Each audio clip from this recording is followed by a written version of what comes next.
Hello friends, alpana રસોડામાં તમારું સ્વાગત છે। તો આજે આપણે બનાવવાના છે એક નવી આઈટમ, જે છે પંચરત્ન રોટલો અને દૂધીનું શાક, જે તમે ડાયટમાં પણ ખાઈ શકો છો। તમારે કોઈ પેટનો પ્રોબ્લેમ હોય, પેટ ભારે રહેતું હોય તો પણ તમે આવો રોટલો અને શાક ખાવ તો તમારી તબિયત સારી રહે છે। તો આ રેસીપી તમે ફટાફટ જોઈ લઈશું। તો તમે મારી ચેનલને સબસ્ક્રાઇબ કરજો, લાઈક કરજો અને શેર કરજો। તો દૂધી મગની દાળનું શાક બનાવવા માટે મેં આટલો કટકો દૂધીનો લીધો છે અને આ મગની દાળ લીધી છે મેં પાવાડકી જેટલી।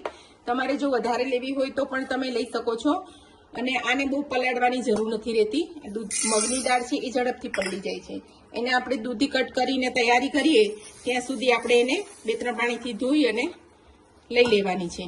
આ રીતે આપણે દૂધીને ધોઈ નાખશું। તો મગની દાળને આપણે ધોઈ લીધી છે અને દૂધીને પણ કટ કરી અને આપણે ધોઈ લીધી છે।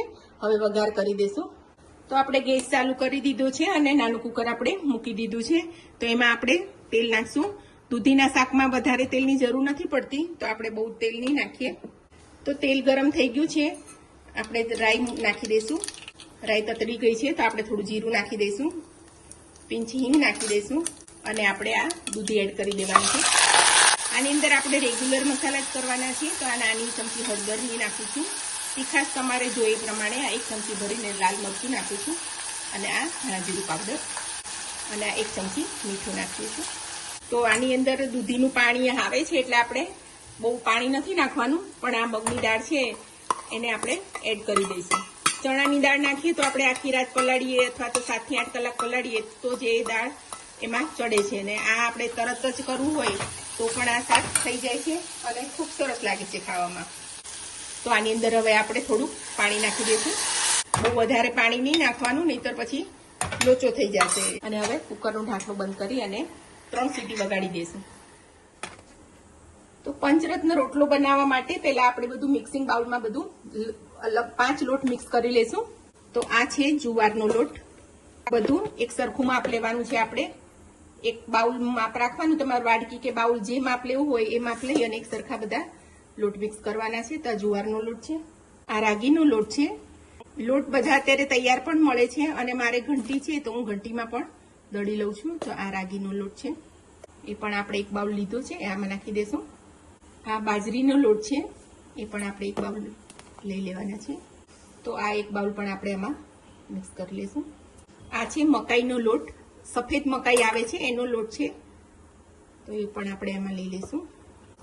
અને આ ઓટ્સ છે, તો આ ઓટ્સ છે એને મિક્સરમાં લઈ અને આપણે ક્રશ કરી લઈશું। તો આપણા ઓટ્સ મિક્સરમાં ક્રશ થઈ ગયા છે, તો એને પણ આપણે નાખી દઈશું। ઓટ્સ પણ આપણા શરીર માટે ખૂબ ફાયદાકારક છે, એમાં ફાઈબર આવે છે, પરંતુ આપણે રોજ ઓટ્સ ના ખાઈ શકતા હોય અને શાક ને રોટલી કે શાક ભાખરી આપણે ખાવાની આદત હોય, તો આ રોટલો ખાઈએ આપણે તો એનાથી આપણને ખૂબ જ લાભ મળે છે।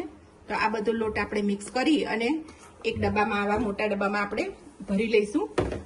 તો જ્યારે રોટલો કરવો હોય ત્યારે આપણે આ મિક્સ લોટમાંથી એક રોટલો કરી લેવાનો। તો દરરોજ આપણે લોટ માપવાની ને લોટ ભેગો કરવાની ઝંઝટ પણ નથી રહેતી અને આ લોટ ખૂબ જ સારો છે।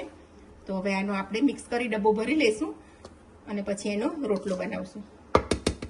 તો આપણો લોટ પ્રીમિક્સ તૈયાર થઈ ગયો છે, એનો આપણે આ 1 કપ, અડધો કપ આપણે લોટ લઈ લઈશું।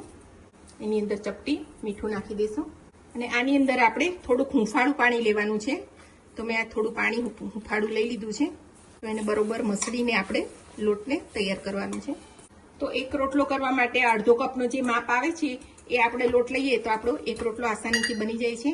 અને એને થોડું થોડું પાણી લઈ અને આપણે જેવી રીતે રોટલો મસળીને એનો સ્મૂથ લોટ કરતા હોઈએ છીએ તે રીતે જ આપણે એને તૈયાર કરવાનું છે। તો આપણો લોટ તૈયાર થઈ ગયો છે, હવે એને આપણે મણી લઈશું। આની માટે અટામણ માટે મેં જુવારનો લોટ લીધો છે। તો જુવારના લોટનું અટામણ લઈ આપણે અને એને હળવા હાથે સરસ મણી લેવાનું છે। તો આપણો રોટલો વણાઈને તૈયાર થઈ ગયો છે। તો અહીંયા મેં માટીની તાવડી મૂકી દીધી છે, તો એની ઉપર આપણે રોટલો આ રીતે એને પાથરી દેવાનું છે અને આ લોટ દેખાય છે કોરો, એની પર આપણે થોડું થોડું પાણી ચોપડી દઈશું। તો એક બાજુથી આપણો રોટલો થોડો ચડી ગયો છે, તો હવે એને આપણે ટર્ન કરી લેવાનો છે। તમારી પાસે માટીની ના હોય તવી તો તમે બીજી તવી પર પણ, લોખંડની તવી હોય કે નોનસ્ટિક તવી હોય તો એના પર પણ તમે બનાવી શકો છો। તો આપણે નીચેથી ચડી ગયો છે રોટલો, હવે એને આપણે આ ટર્ન કરી અને ખાસ કેસ જ રાખીશું, જે રોટલો આપણો અંદર જ ફૂલી જશે। તો આપણો રોટલો ફૂલીને તૈયાર થઈ ગયો છે. એને હવે આપણે સર્વિંગ પ્લેટમાં લઈ લેશું. તો હવે આની પર આપણે ઘી ચોપડી દઈશું. તમારે ઘી ના લગાડવું હોય તો તમે એમને પણ એન્જોય કરી શકો છો. તો આપણો રોટલો અને મગદાળનું શાક રેડી થઈ ગયું છે.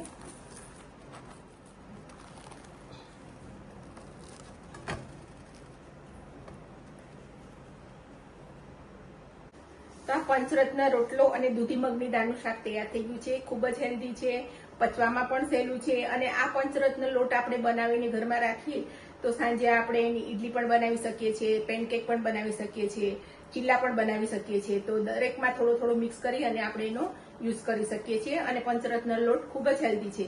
તો આ રેસીપી તમે જરૂરથી ટ્રાય કરજો. મારી ચેનલને સબસ્ક્રાઇબ કરજો, લાઇક કરજો અને શેર કરજો.